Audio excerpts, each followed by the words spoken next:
Lia, como é que foi o processo desse álbum, cara? Por que tanto tempo? Como é que foi isso? Ai, foi uma loucura na vida, porque ele começou a ser produzido na quarentena, né? Quando eu tava lá, presa no apartamento, que eu morava aqui no centro de São Paulo. E eu sentia algo dentro de mim que eu precisava colocar pra fora, né? Eu tava passando por muita mudança no meio profissional e na minha vida pessoal também. Tinha acabado de começar a namorar e a gente meio que começou a morar junto, porque por causa da quarentena, então ou ele ia morar comigo ou eu não ia ver.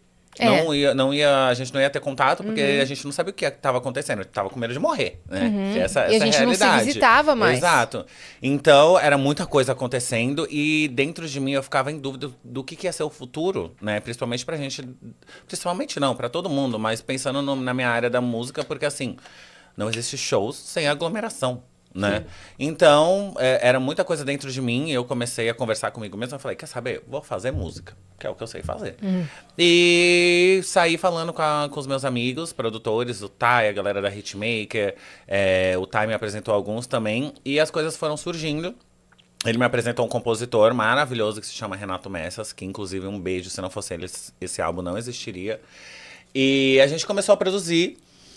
Do nada, assim, sem muita pretensão, sem saber quando ia lançar, sem saber se ia existir vacina, se ia ter o futuro, se não ia ter. E Era quase uma terapia, não era nem profissional. Era isso, exato. Era isso mesmo. Foi uma jornada muito interna Musicoterapia. minha. Isso, pra eu colocar essa energia pra fora de alguma forma, sem saber como seria. E as músicas foram vindo, foram acontecendo, só que o processo ele é muito demorado. Por mais que vocês vão ouvir uma música, eu vejo muita gente questionando isso de vários artistas, né? Você vai ver a galera que compôs, tá lá, mais de 10 pessoas. Tu vai ler a letra, não tem tanta coisa. Mas é que todo mundo dá um grande pitaco, é um trabalho muito em grupo, né? Quando se tem várias pessoas. A gente até levou o Hitmaker também, a gente trouxe aqui no Vênus, e aí eles estavam explicando Também pra a gente não trouxe. A gente não trouxe, a gente fez lá na Music. Não, foi o primeiro date ainda. Ainda tá no primeiro, depois Não no tem intimidade segundo. ainda não. Depois vem em casa. É isso. Mas aí a gente até questionou sobre essa questão de quem tá lá nos créditos da música, da composição, né? Porque às vezes a gente vê muitos nomes e a gente falou, cara, mas às vezes a pessoa deu um pitaco. É isso. Aí eles falaram assim, mas esse pitaco faz parte da música, então tem que estar. Exatamente. Porque, né, isso. tem... Porque às vezes, hoje Qualquer em dia... vírgula. E hoje em dia, tipo assim, você não sabe o que da música vai fazer. Às vezes é uma virada que a pessoa começa a fazer uma coisa de maquiagem e aí todo mundo faz a música vira. Exatamente. Você não sabe se é uma palavra que nessa palavra... Transformou tudo. Então, assim, cada pedacinho da música tem que ser valorizado, porque você não sabe o que vai fazer bombar. Não, e é muito, porque quando você vê por trás das câmeras, né? Você vê a música tomando forma, você vê assim que aquele detalhe faz toda a diferença. Que quem recebe a música pronta não escutou ela crua, não escutou o processo. Então tudo faz muita parte desse processo. E quando eu tava nesse processo, eu queria já fazer um álbum, só que eu não queria ficar muito tempo fora, né, das mídias, fora da conexão com os fãs, porque quando você vai fazer um álbum, é um trabalho assim. Pelo menos eu que sou artista independente, eu não tenho, meu Deus, um acampamento de 10 compositores e 30 produtores produzindo pra mim. Ainda. Ainda. Demora muito, demora bastante. Então eu fui lançando aos poucos, lancei um single, que foi com a Poca, quando ela tava no Big Brother, que deu todo o pontapé, deu toda uma história, deu todo um rumo pra era. E as coisas foram acontecendo e eu fui lançando da forma que dava. Isso foi planejado ou não foi Da planejado? Poca, não. Foi coincidência. Jurou, Aí você falou... olha, jurou, foi coincidência. Isso pra mim foi chocante. Eu até, na época, eu falava mais ainda que foi um presente, assim, do universo pra mim. Que eu tava num momento, como eu falei pra vocês, que tava mudando muita coisa na minha vida, principalmente a profissional. E eu sempre trabalhei com outras pessoas, né? Até hoje eu trabalho pra fazer música, mas ali eu tava sozinha, né? Tanto que eu falo que eu dirigi esse álbum sozinha mesmo, sabe? Obviamente com a ajuda de várias pessoas, mas eu que tava ali no centro. E as coisas foram acontecendo, eu não sabia como ia ser. Como as pessoas iam receber músicas novas perante a quarentena, pandemia, etc. E eu gravei o clipe com a Poca em dezembro de 2020. Em janeiro, e eu não sabia que ela ia pro Big Brother. Ela não pode contar. Em janeiro de 2021, começou a saírem uns rumores, acho, não lembro. E eu fiquei de olho, né? Será? A gente até chegou a perguntar pro produtor dela, mas não podia falar nada, né? A gente não sabia. E do nada, eu fiquei na expectativa quando ia ter o dia que ia revelar os participantes. Do nada. Viviane. Pá, pouca. Fiquei chocada. Falei, meu Deus. Tanto que mudou todo o planejamento, né? Era pra música sair pro...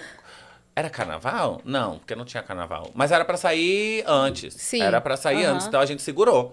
A gente conversou com a equipe dela. Falou, vamos segurar, né? Vamos ver um momento legal do jogo, como que vai ser o desenrolar do BBB, porque tinha acabado de vir de uma edição gigante, Sim. a da Manu Gavassi e... era da Manu Gavassi, Sim. Rafa Kalimann e Thelma. E a gente foi trocando figurinha, né? Até o momento lá que ela foi super cancelada. E a gente, meu Deus, e agora? Daí eu fui lá com fogo no cu, postei, meu Deus, não cancelem a pouco, eu tenho um clipe com ela. Foi basicamente esse o anúncio que eu tinha uma música, porque ninguém sabia. Falei, não cancelem a pouco, pelo amor de Deus. Eu tenho um clipe gravado que não foi barato com ela. Daí eu excluí na hora, daí tiraram o print, saiu em todos os sites, daí todo mundo já sabia. Então ficou... Daí até foi bom pra divulgação, porque a galera ficou nessa energia, tipo, se ela fizesse alguma coisa dentro da casa que a galera não gostava, assim, ixi, Lia Clark deve tá chorando na casa dela, que agora não vai poder lançar música de jeito nenhum. E daí a gente foi curtindo até o momento que eu acho que ela... Dormiu. Que ela acordou, na verdade. Que ela acordou. Que ela... Acho que chegou no top 10. Assim, ela foi muito pra frente do jogo. Acho que ela chegou no top 10, tava tudo muito bem, muito bom. A Carol Conká já tinha saído, sabe? Coisas assim. E a gente decidiu lançar. E foi um momento mágico, porque a gente ficou subindo tag, né? Pro Boninho tocar na festa. Pra ela saber que foi lançado.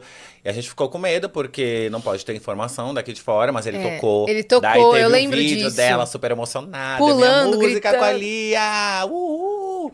E...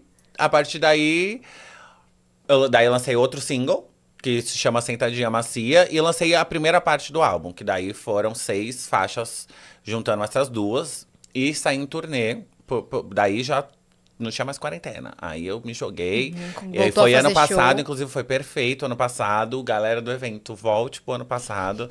Eu falo pra todo mundo, ano passado eu já que eu ia ficar rica. Eu assim, nossa, esse é o momento que eu tava esperando na minha vida. Dinheiro, dinheiro, show, show, show, show. E daí, por culpa de ano passado ter sido tão bom, que daí eu vim com o pensamento bem maior. Eu falei, eita, eu tenho que vir de um jeito chato, babadeiro. E daí a gente convidou a Pabllo pra fazer Sereia. E foi maravilhoso, ela topou na hora. É o meu clipe mais caro da vida.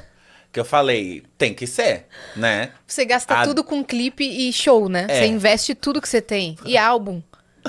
Sim, mas Você quer falar sobre isso? Isso também vai mudar. Já que eu avisei. ouvi ela falando isso. Já avisei, porque tem gente que me pergunta, né? Vai fazer 7 anos da minha primeira música. Fala assim, Lia, como assim você não tá rica, né? Você tá em todos os lugares. E eu sempre falo pras pessoas, se eu tivesse de fora, eu ia falar a mesma coisa. Falar, Mona, tu tá lá, no Vênus. Daí tá no Rock in Rio. Daí tá lá do lado da Pabllo Vittar, gravando um clipe belíssimo. Como assim? Tu não é rica? E assim, são coisas que vão acontecendo com o tempo, sabe? É colocar na balança. Antes eu era mais emocionada, né? Antes eu era assim, ganhei 10 mil, bum, 10 mil ali. Ai, ganhei 20 mil. Na verdade, não tanto, né? Guardava 5 mil e gastava 15. Sim. Daí as coisas foram acontecendo e tudo que eu tô colhendo hoje vem desse investimento. Então eu fico muito feliz. Eu preferia, por exemplo, cantar no Rock in Rio no The Town do que ter esse dinheiro guardado comigo. Sim, e fazer um baita show. Exato. Ter isso na minha história, olhar pra trás e ter muito orgulho do que aconteceu.